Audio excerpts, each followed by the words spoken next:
Chapter 3, A Point of View by Arthur Conan Doyle. It was an American journalist who was writing up England, or writing her down as the mood seized him. Sometimes he blamed and sometimes he praised, and the case-hardened old country actually went its way all the time, quite oblivious of his approval or of his disfavor, being ready at all times, through some queer mental twist, to say more bitter things and more unjust ones about herself than any critic could ever venture upon. However, in the course of his many columns in the New York Clarion, our journalist did at last get through somebody's skin in the way that is here narrated. It was a kindly enough article upon English country house life, in which he had described a visit paid for a weekend to Sir Henry Trustall's. There was only a single critical passage in it, and it was one which he had written with a sense both of journalistic and of democratic satisfaction. In it he had sketched off the P-73 lofty obsequiousness of the flunky who had ministered to his needs. He seemed to take a smug satisfaction in his own degradation, said he.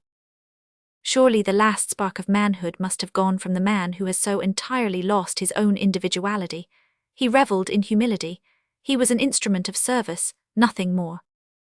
Some months had passed, and our American pressman had recorded impressions from St. Petersburg to Madrid.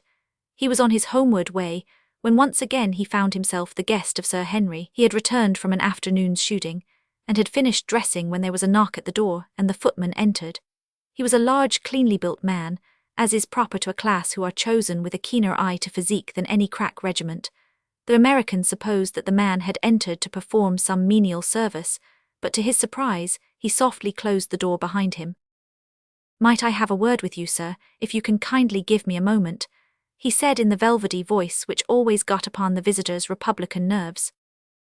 "Well, what is it?" the journalist asked sharply. "It's this, sir." The footman drew from his breast pocket the copy of the Clarion. "A P-74 friend over the water chanced to see this, sir, and he thought it would be of interest to me, so he sent it."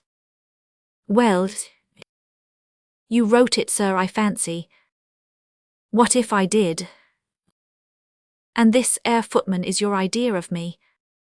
The American glanced at the passage and approved his own phrases. "Yes, that's you," he admitted. The footman folded up his document once more and replaced it in his pocket. "I'd like to have a word or two with you over that, sir," he said in the same suave, imperturbable voice. "I don't think, sir, that you quite see the thing from our point of view. I'd like to put it to you as I see it myself. Maybe it would strike you different then." The American became interested. There was copy in the air. "Sit down," said he. "No, sir, begging your pardon, sir, I'd very much rather stand." "Well, do as you please. If you've got anything to say, get ahead with it." "You see, sir, it's like this. There's a tradition, what you might call a standard, among the best servants, and it's handed down from one to the other. When I joined, I was a third. P-75 and my chief and the butler were both old men who had been trained by the best. I took after them just as they took after those that went before them. It goes back a way further than you can tell." "I can understand that. But what perhaps you don't so well understand, sir, is the spirit that's lying behind it. There's a man's own private self-respect to which you allude, sir, in this article. That's his own. But he can't keep it, so far as I can see, unless he returns good service for the good money that he takes." "Well, he can do that without crawling." The footman's florid face paled a little at the word. Apparently he was not quite the automatic machine that he appeared. "By your leave, sir, we'll come to that later," said he. "But I want you to understand what we are trying to do even when you don't approve of our way of doing it. We are trying to make life smooth and easy for our master and for our master's guests. We do it in the way that's been handed down to us as the best way. If our master could suggest any better way, then it would be our place either to leave his service if we disapproved it, or else to try and do it as he wanted. It would hurt the self-respect of any good servant to take a man's P-76 money and not give him the very best he can in return for it." "Well," said the American, "it's not quite as we see it in America." "That's right, sir. I was over there last year with Sir Henry in New York, sir, and I saw something of the men servants and their ways. They were paid for service, sir, and they did not give what they were paid for. You talk about self-respect, sir, in this article. Well, now my self-respect wouldn't let me treat a master as I've seen them do over there." "We don't even like the word master," said the American. Well, that's neither here nor there, sir, if I may be so bold as to say so. If you're serving a gentleman, he's your master for the time being, and any name you may choose to call it by don't make no difference. But you can't eat your cake and ave it, sir. You can't sell your independence and ave it too. Maybe not, said the American. All the same, the fact remains that your manhood is the worse for it.